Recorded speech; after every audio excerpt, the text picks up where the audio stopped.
Brought to you bye रजनीगंधा। यूं ही नहीं मैं बन जाता हूं। कुदरत के कोने कोने से खूबियां खोज लाता हूं। गुणवत्ता की गहराइयों का गोताखोर हूं मैं। पर उम्दापन की नई ऊंचाइयों को छूना चाहता हूं मैं। यूं ही नहीं मैं रजनीगंधा बन जाता हूं। आज आपने अपने संस्मरणों को समय समय पर दर्ज किया। आपने लिखा है कि ये 3 खंडों में ये यादें आएंगी।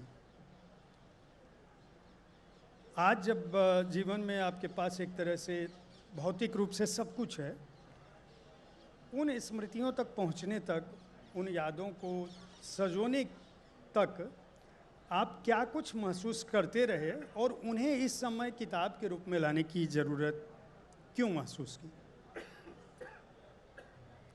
ऐसा है जयप्रकाश जी कि जिसका बचपन कुछ ऐसा शुरू हुआ हो कि उसकी एक आंख हंसती रही हो और दूसरी रोती रही हो, यानी कि गरीबी में भी एक तरह की प्रसन्नता का, आनंद का। हम लोग कहा करते थे, हमारी बस्ती का नाम था पीर घनेरी। हम लोग कहते थे कि हम अपनी गरीबी में बहुत अमीर हैं।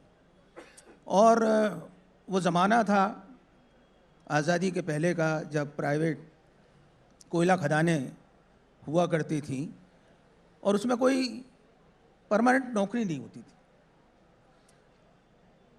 तो हमने बचपन से जो देखा, उसमें ना स्कूल हुआ करते थे, ना खेल के मैदान थे, ना मनोरंजन के साधन थे। मतलब ये मान के चलिए कि कुछ भी नहीं था हमारे आसपास। पेड़ों के नीचे पढ़कर हम लोगों ने अपनी एक यात्रा शुरू की। तो आपकी ज़िंदगी की जो स्मृतियाँ होती हैं, और उन स्मृतियों में सिर्फ आप बीती नहीं होती, जग बीती भी होती है। तो मेरी जो आत्मकथा है वो सिर्फ मेरी नहीं है, वो उन तमाम मज़दूरों की है जिन्होंने कोयला खदान में, अंडरग्राउंड में कोयला तोड़ा, ओपन कास्ट में भी कोयला निकाला, और इसके अलावा तरह तरह के काम ज़िंदगी में करने पड़े। यानी कि होटल में कप प्लेट भी धोई, शराब भी बेची, और वो तमाम चीज़ें जिनको बहुत अच्छा संपन्न परिवार नहीं देखता है। लगभग बहुत सारे अनुभव थे। मेरी ये जो पहली किताब है वो बचपन से 17 वर्ष में जाकर ख़त्म हो जाती है, जब मैं कॉलेज में जाता हूँ। लेकिन एक ज़िद थी कि जो कुछ हमने देखा है, जो हमारा आखिन देखी था, जिसमें हमने आप बीती के साथ जग बीती देखी, उसको इसलिए दर्ज करना चाहिए कि जब आने वाली पीढ़ियाँ उस दौर को जानना चाहेंगी तो कम से कम उन्हें बतौर इतिहास ही सही ये मिलेगा कि बच्चों का एक जीवन ऐसा भी था। और शायद उससे ये तुलनात्मक अध्ययन करने में आसानी हो कि अगर हम आज बहुत अच्छी स्थिति में हैं तो अच्छी स्थिति में शायद इसलिए हैं कि उन लोगों ने आपके लिए काम किया। जैसे किसान काम करता है, मज़दूर काम करता है, रोज़ंदारी का कोई आदमी मिट्टी तोड़ता है, उसके वो तमाम काम ही इस देश को बनाते हैं। तो इसलिए मुझे लगा कि ये दर्ज करना बहुत ज़रूरी है। और दूसरी बात ये है कि मुझे कभी ये नहीं लगा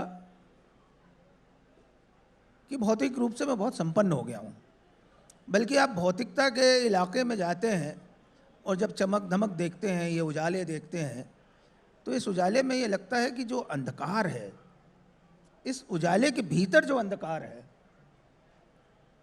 उसको पहचानने के लिए कोई चाहिए।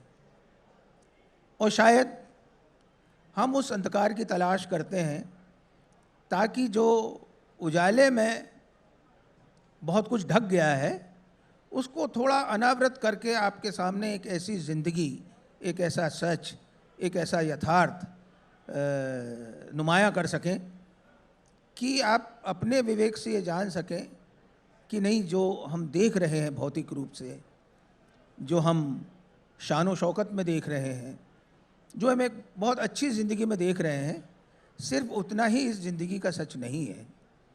क्योंकि एक ज़िंदगी हज़ारों ज़िंदगियों से जुड़ी होती है।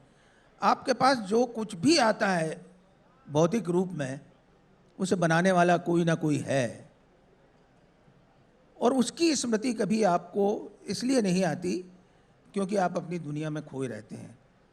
तो एक लेखक का काम उस दुनिया से निकालना भी है। तो शायद मैंने वही किया, और मेरे साथियों ने भी। सीमा जी की ज़िंदगी, उनकी किताब पूरी पढ़ चुका हूँ। बहुत आसान ज़िंदगी नहीं थी, और एक